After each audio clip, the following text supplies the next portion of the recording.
Most beginners think that off-road riding is all about being the bravest and the fastest while out on the trails, but that couldn't be further from the truth. It's actually all about technique, being safe, and becoming a better rider along the way as well. After all, it is called adventure riding for a reason, otherwise we'd all call it racing. So in the last video, we talked about choosing your first adventure bike and all of the gear to go along with it. But choosing the right bike is only the first step. Being able to ride it properly is the next. So in this video, we're diving into all of the skills that will help you out when it comes to off-road adventure riding, as well as things to avoid and some common mistakes that a lot of us make as well. So let's dive straight into this video.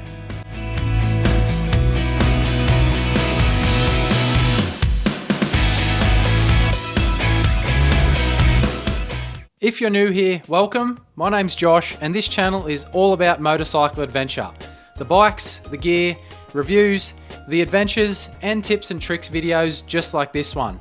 So if any of that interests you, be sure to hit that subscribe button and join the two-wheel adventure crew. I'd love for you to stick around. Now let's get into this video.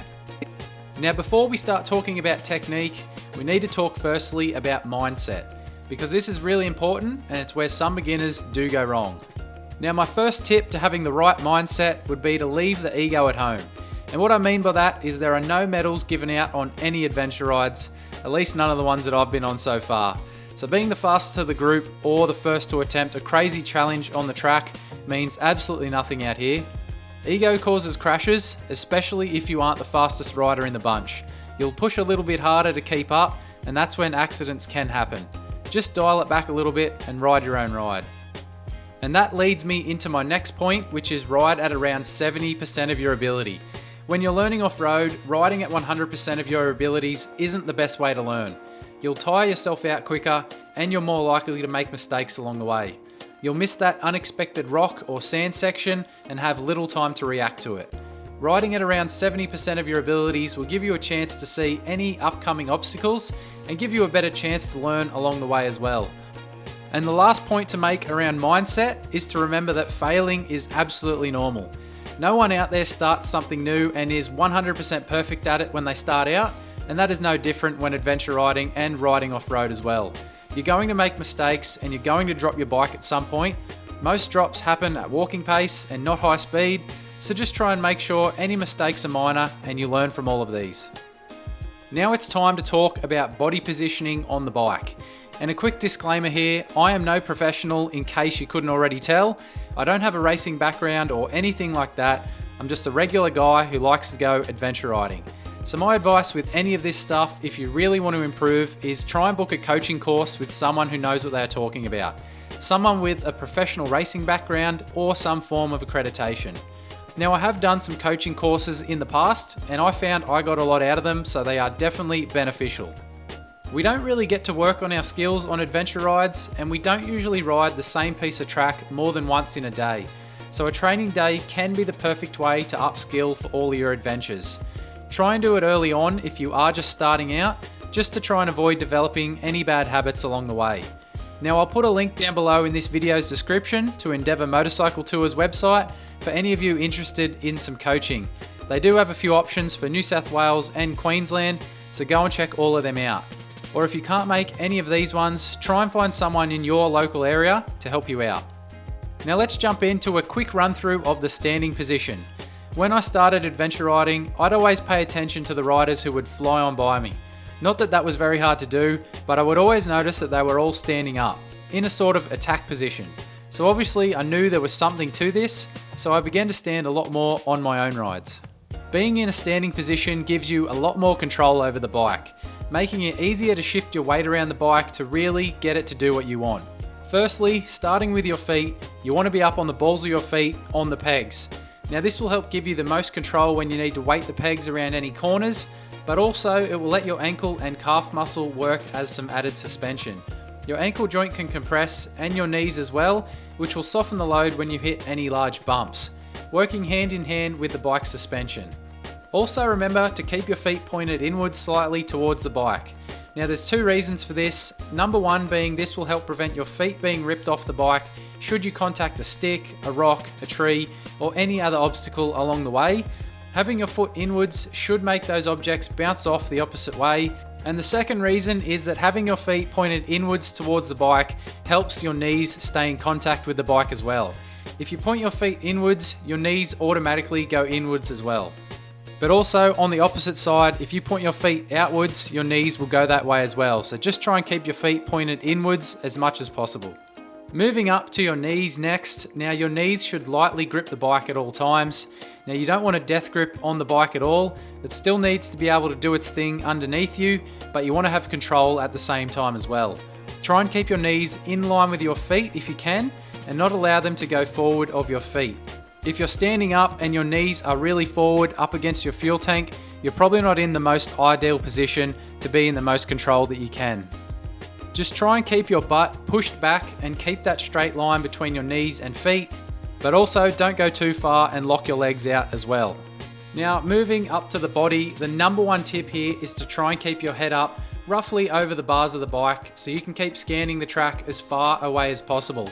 If you're looking down at your front fender, all of those objects there are way too close to the bike already and you're not going to have time to react anyway, so look down the track as far as possible at all times. Try and keep your back straight as well in this position, and as for your arms, you want to try and have your elbows up to have good control of the bike at all times. Now a good way to try and ensure that your elbows stay up as much as possible is by turning your hands inwards to the bike, just like I mentioned with your feet. If you point your hands inwards, it automatically brings your elbows up into that better position for overall control as well. And just like your legs and knees, try not to have a death grip with your hands. Be in control, but also a little bit loose and let the bike do its thing underneath you. Now, as I already mentioned, I am no professional, so take all of this advice with a grain of salt. Do your own research and definitely try and do a coaching course. But all of these principles are basically brought across from motocross or enduro riding. It all ties in for adventure with these bigger bikes. Obviously, adventure rides can be long days in the saddle and not every trail is going to be technical, or maybe you'll be on road for a little while, so you won't need to be in this attack position 100% of the time. You would just wear yourself out way too quick if you did do that. These are just some fundamentals to get your mind around to try and improve your riding when off-road. Try and learn these on a smaller bike or dirt bike firstly, rather than a big heavy adventure bike covered in saddlebags and tank bags, which can get in the way. Now I did briefly mention this in the standing position talk through, but just remember that your bike goes where you look. Be sure to look ahead as far as you can at all times. This is going to give you the best chance of spotting obstacles along the track nice and early so you can be ready for all of them.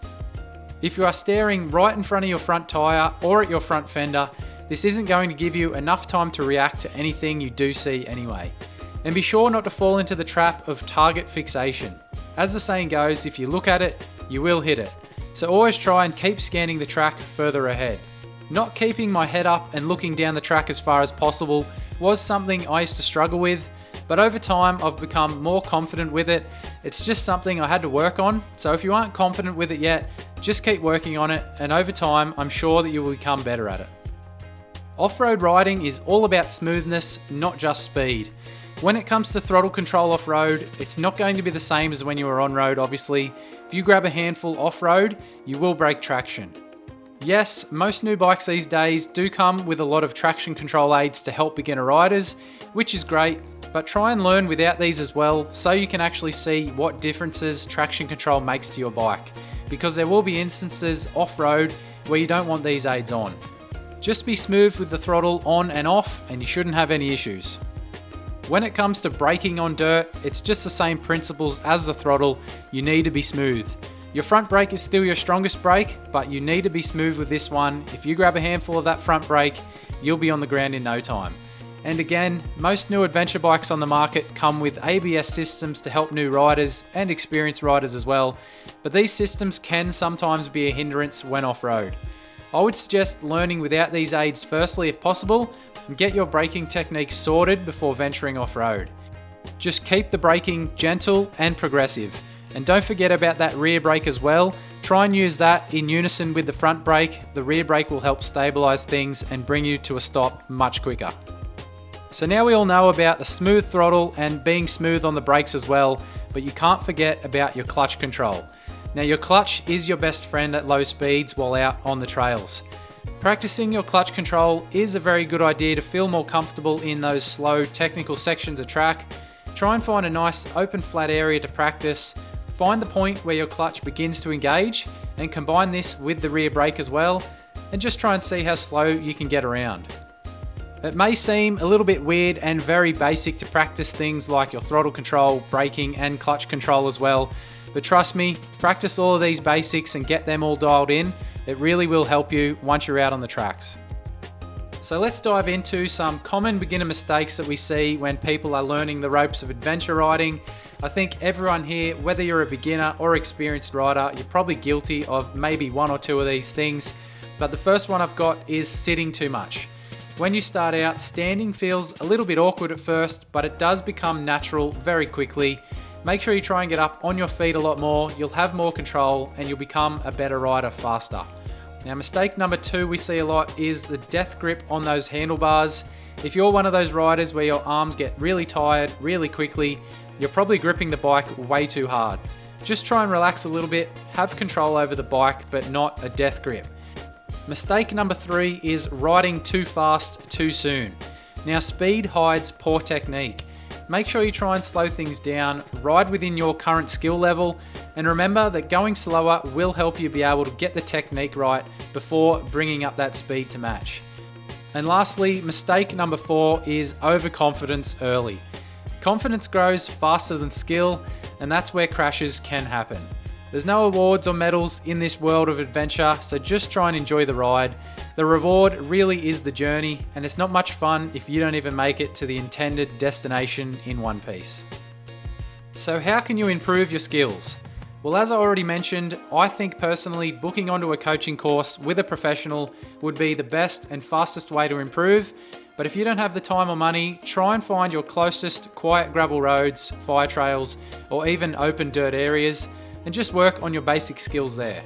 Don't forget that some of the best riders in the world practice basic skills regularly, so don't feel weird about practicing the basics like clutch control, slow riding, or practicing braking. Everyone has to start somewhere, and practicing technique is the only way that you're going to improve.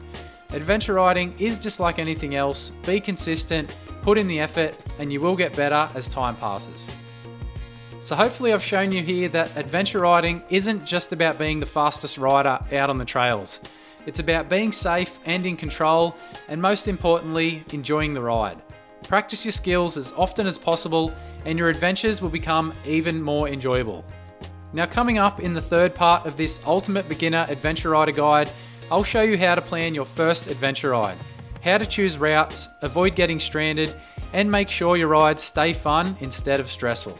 So be sure to subscribe to the channel so you don't miss out on that one. Now, if you are learning off-road riding right now, comment down below what you find the hardest at the moment. Is it sand, mud, standing up, braking, absolutely anything? I love reading all of your comments, and I'll do my best to try and reply to absolutely all of them. And as always, a massive thank you to all of you for watching these videos. I appreciate all of the support. Be sure to like the video if you did enjoy it, and make sure you check out all of the links down below in this video's description to help support the channel directly with a YouTube membership. If you want to get early access to all of the videos, you can purchase a GPX file there, or even some merch as well. And don't forget about supporting all of the channel partners that keep things ticking along here and helping me bring you all of these videos. Ride safe on your own two-wheel adventures, and I'll see you here in the next one.